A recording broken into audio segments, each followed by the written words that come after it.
Well, my name is Jesse Brooks. I'm a recent graduate from Georgia State University, and among other things, I make movies sometimes.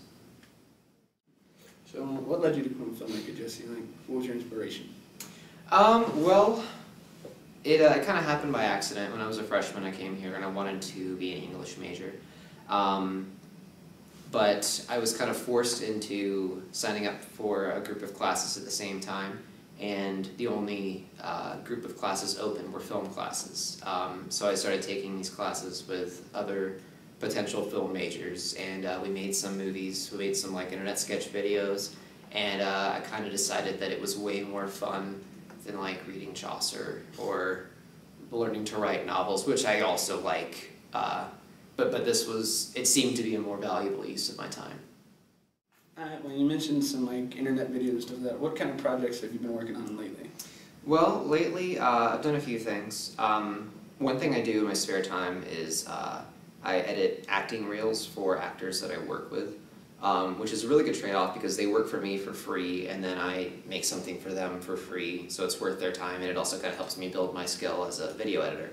But I've done some sketch comedy videos lately. I've helped out with something the Atlanta Film Festival's doing.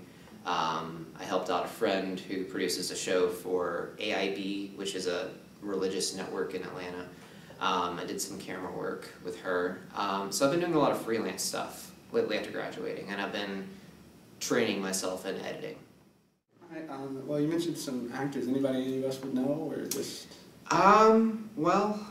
You'd probably have to be pretty active locally and like with like theater actors and stuff to know who they are, because none of them have had big roles, but they're all actors who act a lot in Atlanta. One woman, Deborah Childs, who was in my latest movie, was the star for 10 years for this play called Peachtree Battle, which was really popular in Atlanta. Like Burt Reynolds would go, and the governor would go, and she'd have all these photo ops, all these celebrities, and it was something that she was locally famous for. And then I've had other actors who have gone on to work in television, work on commercials, to work really actively in the indie scene in Atlanta.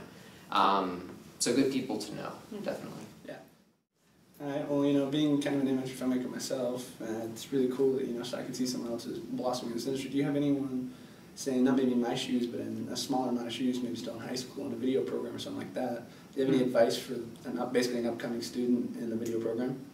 Yeah, I would say take advantage as often as possible of opportunities to learn how to produce stuff, because a lot of colleges will focus on film theory, which is really good.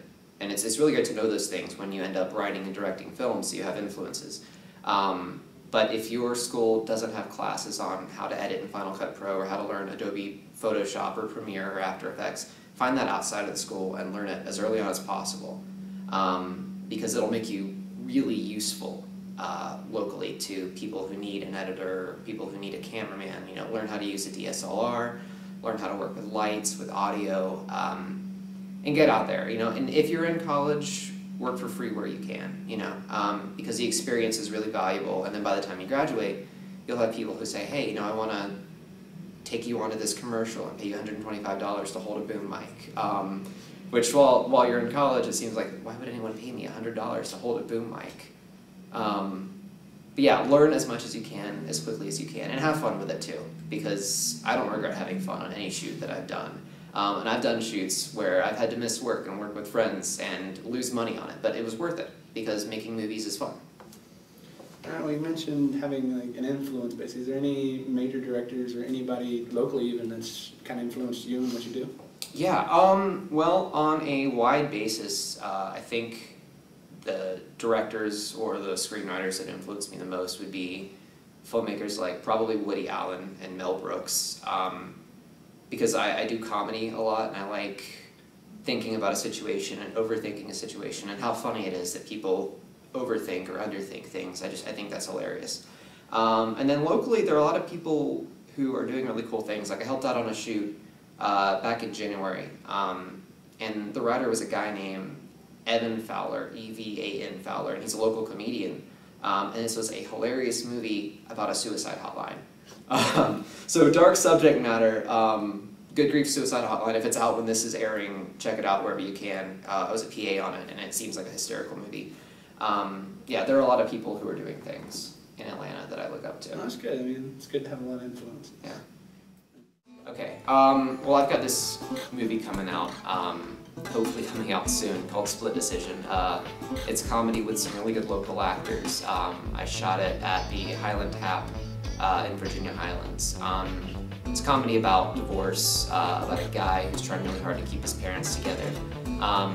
It's in color correction right now. I've got a really good soundtrack lined up. I'm hoping to have it in film festivals this fall, 2012. So keep an eye out for it. You might like it, you might not. But tell me that you like it, even if you don't. So that makes me feel better.